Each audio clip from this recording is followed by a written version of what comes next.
7%. L'essor économique de l'île s'est enrayé pour finalement s'immobiliser. Certains hommes politiques ne voient qu'une seule porte de sortie. Les gens se sont davantage tournés vers l'Europe parce que si la crise dans laquelle nous sommes nous a appris une chose, c'est celle-ci.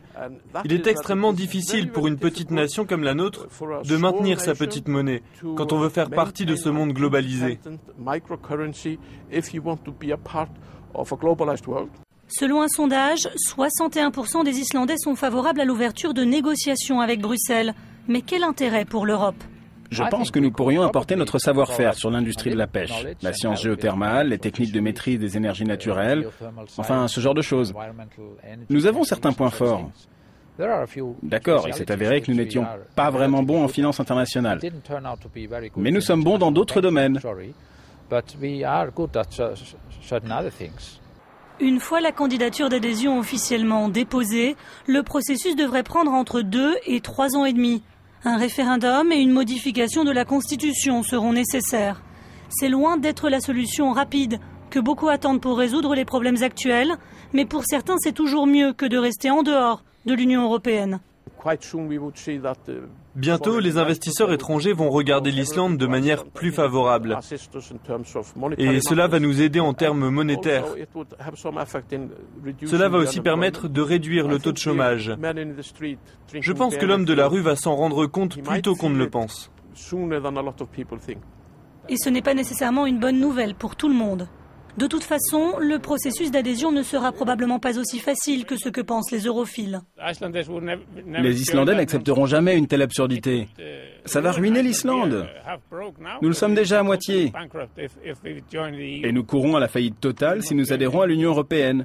Regardez l'exemple de la Norvège. Ils ont organisé 2 référendums, tous 2 ont été rejetés. On fera pareil ici, j'en suis persuadé. Alors que le débat entre eurosceptiques et europhiles enflamme cette terre accidentée et hostile, les touristes profitent de la chute de la monnaie locale. Elle a perdu 50% de sa valeur. Le pays attire actuellement 560 000 visiteurs par an. Et le secteur touristique est la 2e source de revenus. La 2e, après l'industrie de la pêche. Si les touristes viennent ici, c'est pour profiter de la nature sauvage. Et les baleines sont une attraction de plus en plus importante. La meilleure publicité qu'on peut faire à ce pays, c'est d'arrêter de chasser la baleine. Venez, regardez-les, venez pour les admirer, mais arrêtez de les tuer.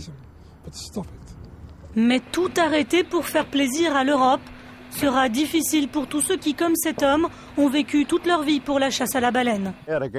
Ils sont contre la chasse à la baleine ? Je suis contre eux. L'Islande est un petit pays embourbé dans une énorme dette.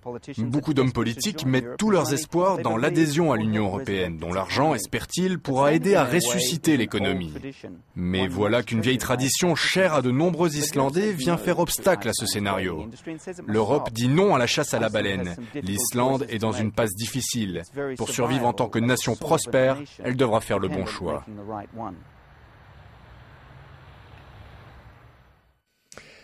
Et on retrouve en plateau l'auteur de ce reportage, Scott Hillier. Bonjour. Vous êtes de retour d'Islande. Alors, au-delà de ce problème de la chasse à la baleine, avec l'accession peut-être un jour de l'Islande à l'Union européenne, il y a évidemment le problème de l'industrie de la pêche qui est majeure pour l'économie de l'Islande.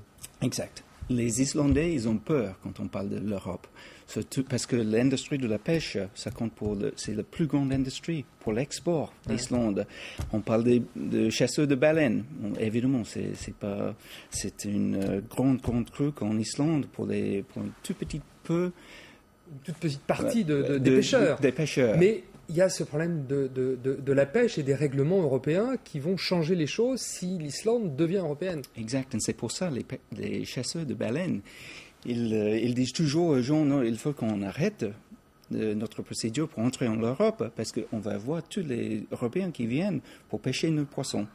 Ils utilisent un petit peu les baleines pour cette raison-là. Ouais. Alors, et puis, bon, il y a aussi cette tradition, évidemment, d'indépendance de l'Islande, déjà de par sa position géographique, perdue dans l'Atlantique Nord, à mi-chemin du continent européen et de l'Amérique. Ils sont les anciens Vikings, les Islandais. Ils sont tellement indépendants, pas mal de nationalistiques. Et en fait, ils jouent comme ça. Ils sont isolés comme tout. Et pour chasser les baleines, même s'il est seulement 1% des gens, des Islandais qui mangent la baleine, c'est un petit peu le truc. Ouais. Et il veut bien le garder. Ouais. Alors, comment va se passer cette adhésion à l'Europe ? La procédure est enclenchée, le Parlement a donné son feu vert et formellement l'Islande est candidate, mais le processus est très long. Il va prendre peut-être 3 ans et demi pour rentrer dedans. Et dans ce temps-là, les gens ils vont continuer toujours de chasser les baleines. On va voir au moins 350 baleines tuées chaque année. Moi, je crois que les Islandais, ils vont voter pour entrer en Europe. Lorsqu'il y aura ce référendum pour l'adhésion. Ouais. Mais par contre, ils vont avoir un petit peu mal d'arrêter de chasser les baleines, surtout parce que c'est leur tradition, c'est la heritage de l'Islande. Sujet très, très sensible, on l'a compris. Merci Scott Hillier d'être venu sur le plateau de Reporter. C'est la fin de cette émission. Merci à vous de l'avoir suivi. On se retrouve la semaine prochaine pour un nouveau numéro de Reporter sur France 24.